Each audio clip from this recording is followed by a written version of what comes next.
Et voilà, ces personnages vont vous jouer l'histoire d'Antigone. Antigone, c'est la petite maigre qui est assise là-bas et qui ne dit rien. Elle regarde droit devant elle. Elle pense.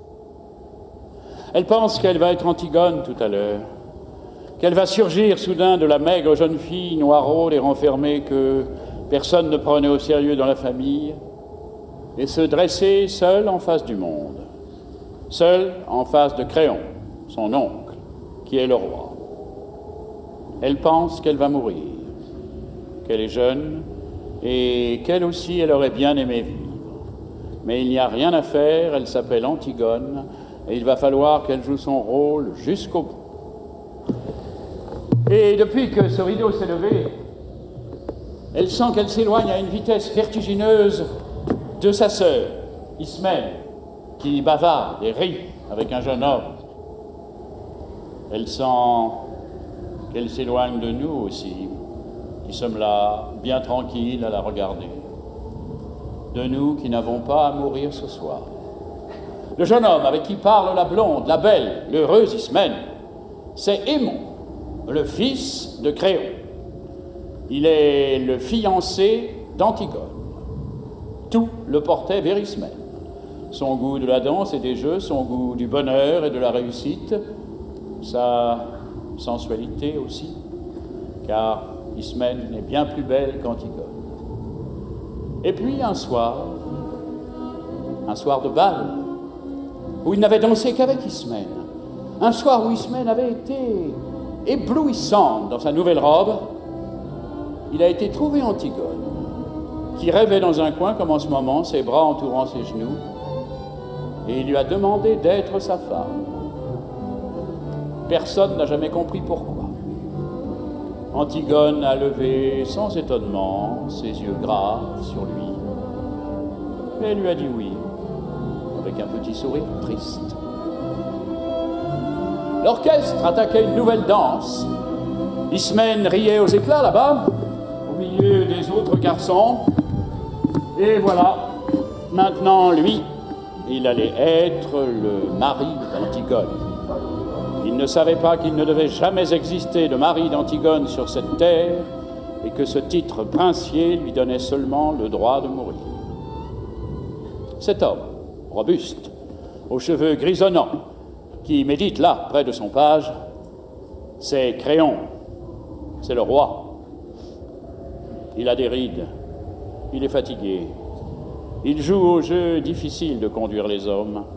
Avant, du temps d'Édipe, quand il n'était que le premier personnage de la cour, il aimait la musique, les belles reliures, les longues flâneries chez les petits antiquaires de Thèbes.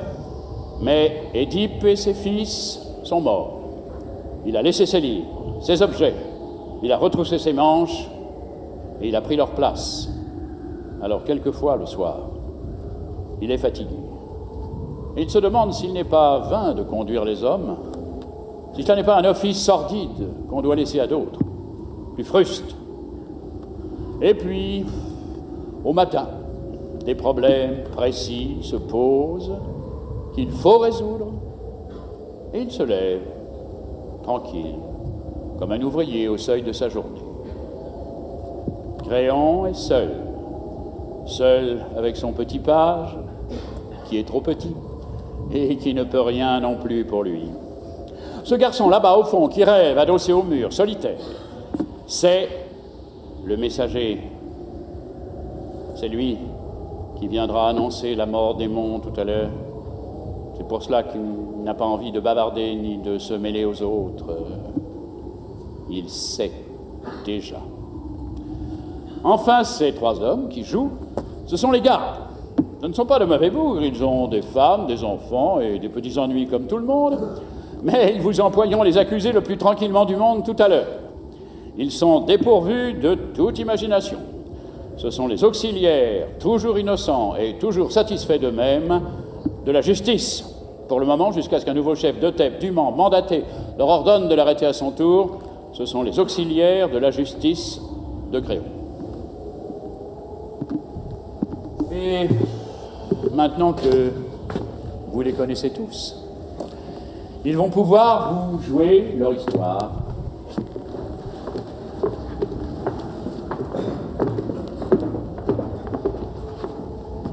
Elle commence au moment où les deux fils d'Édipe, Éthéocle et Polynice, qui devaient régner sur Thèbes 1 an chacun à tour de rôle, se sont battus et entretués sous les murs de la ville. Éthéocle, l'aîné, au terme de la première année de pouvoir, ayant refusé de céder la place à son frère. 7 grands princes étrangers que Polynice avait gagnés à sa cause ont été défaits devant les 7 portes de Thèbes. Maintenant, la ville est sauvée. Les 2 frères ennemis sont morts. Et Créon, le roi, a ordonné qu'à Éthéocle, le bon frère, il serait fait d'imposantes funérailles, mais que Polynice, le vaurien, le révolté, le voyou, serait laissé sans pleurs et sans sépulture, la proie des corbeaux et des chacals. Quiconque osera lui rendre les devoirs funèbres sera impitoyablement puni de mort.